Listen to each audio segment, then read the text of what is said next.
जय हिंद दोस्तों। क्षेत्रमिति का हम क्लास कर रहे थे, तो क्षेत्रमिति में हम वित्त से रिलेटेड जो प्रश्न पूछे जाते हैं उनको बनाना सीख रहे थे।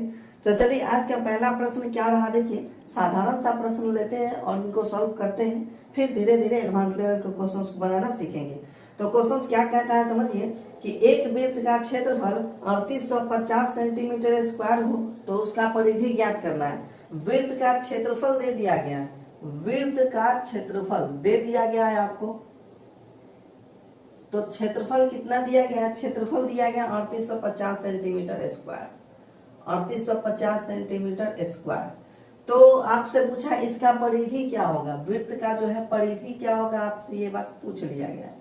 तो भाई परिधि बराबर फॉर्मूला क्या होता है, आपको हम पिछले क्लास में जितने भी वृत्त से रिलेटेड फार्मूले होते हैं, त्रिज्यखंड और वृत्त से रिलेटेड फार्मूले होते हैं, उनको हम आपको लिख करके बता दिए थे, समझा भी दिए थे, आप उसको याद कर लीजिएगा। तो परिधि बराबर जो होता है वृत्त का परिधि बराबर होता है 2 पाई r, ठीक है 2 पाई r।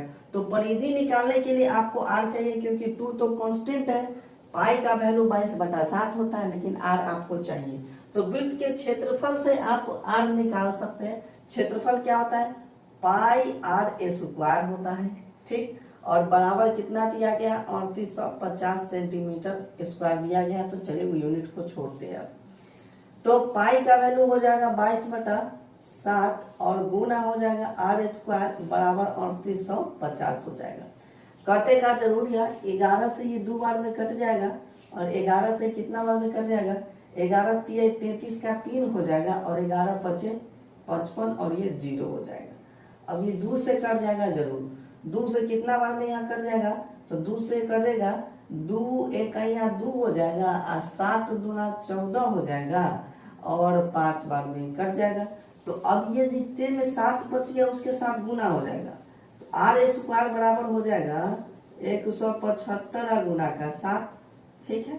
तो 175 गुना 7 कीजिएगा तो कितना हो जाएगा, तो 175 को हम तोड़ भी सकते हैं। देखिए दो तरीका, या तो गुना करके निकालिए या फिर इसको काट के फैक्टर करके निकाल लीजिए। जैसे देखिए 175 को तोड़ेंगे तो ई चला जाएगा हमारा 7 5 12 की तरफ 5 से चला जाएगा, 5 तिहाई का 15 हो जाएगा यह, और फिर ये हो जाएगा 50 25 हो जाएगा। अभी 5 से ही 7 बार में कट जाएगा।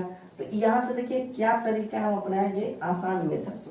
175 के बदले क्या लिखेंगे, 5 गुना 5 और गुना 7, ये 175 के बदले हो गया और गुना 7 हमारा एक एक्स्ट्रा है और ये r स्क्वायर का वैल्यू है। तो जब हम चाहे कि हम r केवल निकाले तो अंडर रूट में सब चला जाएगा, 5 गुना 5 और गुना 7 और गुना 7 चला जाएगा कि नहीं चला जाएगा। r स्क्वायर है, r का केवल वैल्यू निकालेंगे तो हमारा रूट के अंदर चला जाएगा। तो यहाँ से रूट के बदले क्या होता है कि 2 के बदले 1 निकलता है। तो 5 गुना क्या हो जाएगा 7, यानी 7 बचे 35, ठीक है। तो आपका r का वैल्यू 35 निकल के आ गया। तो अब आसानी से बना सकते हैं 2 गुने 22/7 और गुने ये हो जाएगा 35। अब 7 से ये 5 बार में कट जाएगा, 5 गुना 10, यानी कह सकते हैं कि 220। आप परिधि है तो सेंटीमीटर में आएगा, 220 सेंटीमीटर इस प्रश्न का उत्तर हो जाएगा। तो आप इसमें क्या सीखे हैं, r निकालना सीखे हैं। अगर क्षेत्रफल दिया हुआ है तो r निकालना सीखे। चलिए दूसरा प्रश्न भी लेते हैं जो इसी तरह का प्रश्न है। क्या कहता है समझिए, 56 सेंटीमीटर व्यास वाले अर्धवृत्त की परिधि क्या होगी।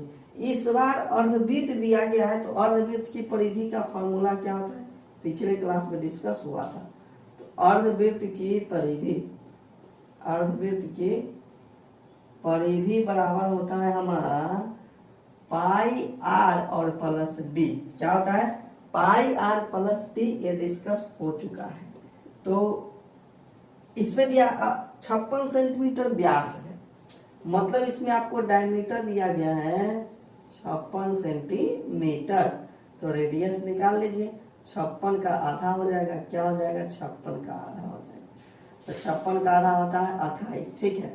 तो पाई के जगह रखिए 22/7 और r के जगह रखिए 28 और d मतलब व्यास है 56। तो यहाँ हो जाएगा 56, 7 चौका कट जाएगा 88 हो जाएगा और प्लस का 56 हो जाएगा। 88 56 कितना, 8 6 14 का 4 हो जाएगा और यहाँ से 8 5 13 और एक कितना हो जाएगा 14, तो 144 सेंटीमीटर। परिधि है तो सेंटीमीटर में आएगा, क्षेत्रफल होगा तो सेंटीमीटर स्क्वायर में आएगा। एक और क्वेश्चन देखते हैं जो इसी से रिलेटेड है। प्रश्न कहता है कि एक वृत्त के 120 खंड का क्षेत्रफल, 120 डिग्री खंड का क्षेत्रफल 9.3/7 सेंटीमीटर स्क्वायर है, तो उसका त्रिज्या क्या होगा बता दीजिए। यानी एक वृत्त के 120 डिग्री खंड का क्षेत्रफल, तो भाई डिग्री उग्री जो आता है वो तो हमारा थीटा कहलाता है। थीटा हो गया 360, थीटा 120 डिग्री दिया गया है यहाँ हमारा, ठीक है 120 डिग्री दिया गया है। और दिया गया है खंड का क्षेत्रफल, खंड का क्षेत्रफल, खंड का क्षेत्रफल, तो ये जो दिया गया आपको 9.3/7, 9.3/7 दिया गया है। तो इसका त्रिज्या पूछा गया है। तो भाई खंड के क्षेत्रफल का क्या फॉर्मूला होता है, खंड के क्षेत्रफल मतलब त्रिज्य खंड का क्षेत्रफल, तो त्रिज्य खंड का क्षेत्रफल का तो फॉर्मूला कल लिखे थे, थीटा बाई 360 डिग्री गुने पाई आर स्क्वायर।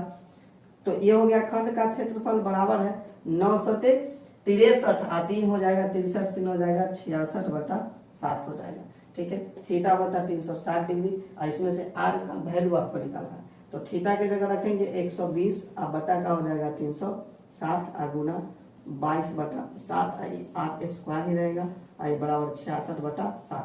अब ये 7 से ये 7 खत्म हो जाएगा, 1 0 से 1 0 खत्म हो जाएगा, 12 का या 12, अब 12 3 36 खत्म हो जाएगा, अब 22 से कितना बार में खत्म हो जाएगा, 3 बार में, 22 3 66 खत्म हो जाएगा।